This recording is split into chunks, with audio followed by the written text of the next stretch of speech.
Thank you. First, I want to know how many of you are here with startups. Can you raise your hands? Okay, a handful.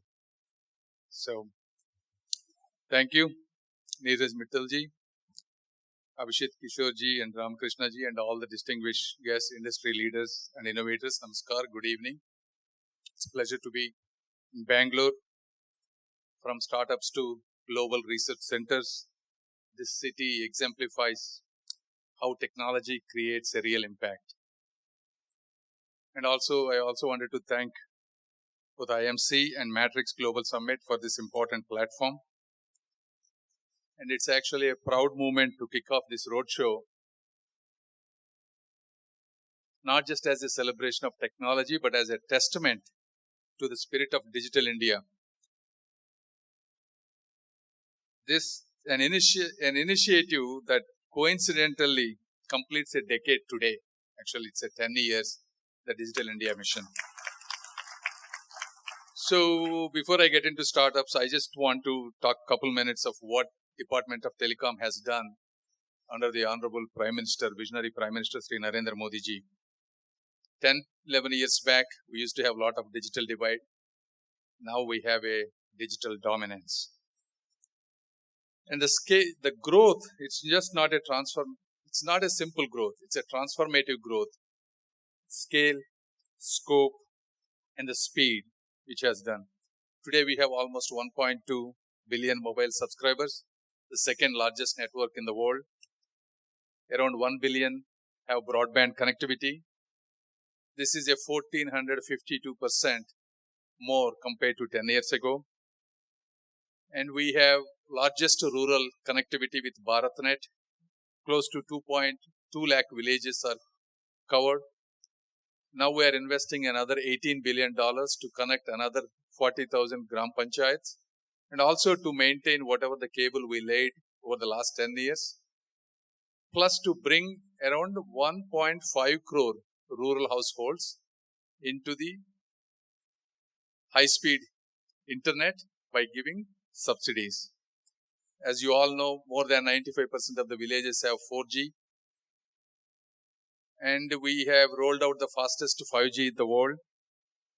We have established 500 5G labs so the students, researchers, and startups can test real-world applications in some of the premier institutions. And we worked on indigenous 4G and 5G technology in combination with startups and government organizations like CDOT. And today we are the second largest phone manufacturer. We used to import 75% of the devices, but today we are exporting close to 1.8 trillion rupees worth a year, basically changing made for India to made by India. And with all of this, we have the lowest data connectivity rates, creating a truly digital democratization, allowing millions to connect, contribute, and create. So all of this is not an incidental thing. This is all because of an incidental effort by the government of India, especially under Modi ji's leadership. We streamlined a lot of outdated laws into future-ready regulatory framework, simplified licensing procedures, reduced regulatory burdens, and created an environment where innovation can flourish. We streamlined the spectrum management from a scarcity-based approach to an efficiency-based approach. And then we introduced a PLI scheme. We have given 4,000 crores of investment came from the private organizations, which generated 80,000 crores of revenue and generated 25,000 jobs. And we have also streamlined the quality of service and security measures. If you look at it, recently we have developed a very innovative tool, which is Financial Fraud Risk Indicator, which proactively profiles all the individuals based on their risk profile and prevents transmission of the payment from one person to another. This was so successful. Within the last 2 weeks, we were able to disconnect 50,000 bank accounts completely. So these are all the futuristic technologies we're using. And as Secretary Mittalji has said, we have a technology development fund. We have given close to 500 crores for 120 high-tech startups. Hopefully, all of these will enable us to develop quantum communications, AI, automated networks, and indigenous core infrastructure. And we want to proceed with the 6G technology in a way that we can contribute to the global standards. We have missed the boat for 2G, 3G, 4G, and 5G. Hopefully, at least 10% of the patents can be from India by 2030. So these are all our strategic priorities, are the things that we have done. But still, India has to go a long way. We still have to develop, as Mittalji has said, it's difficult to develop, but there is nothing impossible. Many of you may not know, but I am also a startup founder. I was a physician 25 years back. I did my residency. I did my medical college in India, Hyderabad, and then went to US. I stayed there for 25 years. I bootstrapped a business while practicing physician, and I also built a multi-billion-dollar business. I came back last year, 1 year ago, to serve my country. And when I bootstrapped with $0, and I went into multiple verticals. Initially, I started with medicine, then nursing, finance, accounting, law. I conquered at least 5 verticals. All those companies were 60-year-old. And I became a dominant player. With not real mentors, not investment, all of that. So nothing is impossible, even though there are always challenges. But if you are really passionate about building something, doing something, nothing is impossible in this world.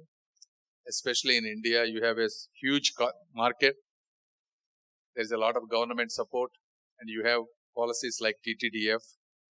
For all the startup people, what I suggest, never give up. Build a great, passionate team. Because you cannot build a product by being alone. You have to build the best people, surrounded by best people. Build a purpose-driven organization, because at the end, people want to create something that's meaningful. Come up with ideas that are highly creative, new way of thinking rather than simply copying. And most importantly, what I noticed, I also invest in a lot of companies. The reasons most startup people fail is because they build products, not solutions. There is a difference between the two. Product is something you think will work for somebody based on your assumptions. Solution is something someone is actually looking. So that's the key differentiation. You really have to identify a painful solution for other people. That starts with a deep research, not having any bias, and curiosity and willingness to really listen. The feedback, you need to go to who are your end customers, go to them, ask about your idea, really listen what they are saying, do a thorough competitive market research, look at the metrics, how you can build a product in a competitive environment, and what is the real value it is creating, and then quickly start acting. Don't wait for perfection, but start right away and then build on it. Then go back, show it to them, and improvise it. So doing that kind of proper research will at least save a lot of time for you. Most people just get carried away that they have the best idea without thinking whether it really is going to solve the people. And second, sometimes there are a lot of problems, but people are not willing to take their credit card out and give you money. That's another important thing. So you have to think not only it's a painful solution, it is so painful that they can give you money. That's the second secret for success. If you don't do that, it's hard to make a successful business. And then the other couple advices that I would give you is, when you start, a lot of people, there is always a fear of failure. Always remember, doing something is better than not doing. Failure only defeats you if you stop learning. Even if you are a failure one time, that experience will help you make a better startup next time. So don't worry about the fear of failures.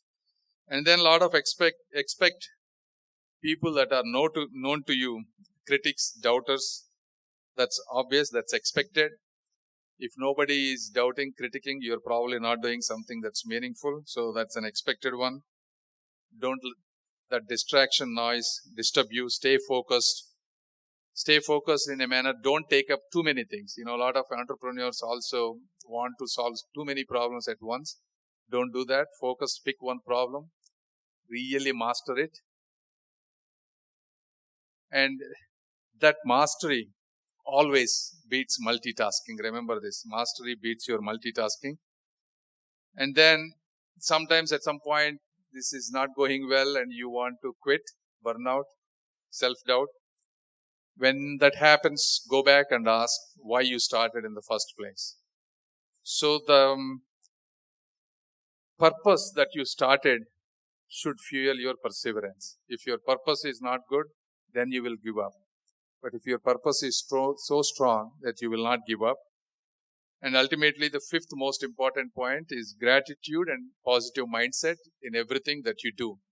Gratitude means saying whoever helped you from bottom to top, having that gratitude and a positive mindset, win-win, everybody. If you are a founder, how are you going to create value for your employees, your customers? Win-win. In everything you do, the other person has to benefit from it. Having that positive mindset, they are inherently aligned with the creative power of this universe. Remember this. So make sure you have all those along with the principles that I told you. Then the possibility of your business, startup, success is very high. So with that, and I always, with the IMC, we came for IMC Roadshow. This Roadshow, this is where, the network is very important, whether it is your co-workers, your mentors, you will get a lot of them because we are going to do a lot of mistakes. But when you go to these kind of large conferences, you hear different people speak and you go around different booths. You will connect with a lot of intellectual people. Cream of the cream come there. So your ability to form good teams, getting those right mentors is very high. Sometimes even investors, you'll be surprised what kind of people. Most of those places IMC, a lot of investors come, private equity, venture capital people. They also want to know what's happening around. Like recently, even other country people, when I went to Japan, recently I went to Thailand and we have an ASEAN meeting, all the different delegates. First time Japanese people told me, I heard your last year WTSA was quite successful. We want to come every year when this event happens in India. So that's the kind of positivity, the buzz that it spreads and the connections you make. So make sure you visit those places, listen to them and understand, and the probability of your success would be much higher. Once again, I wish you good luck and thank you.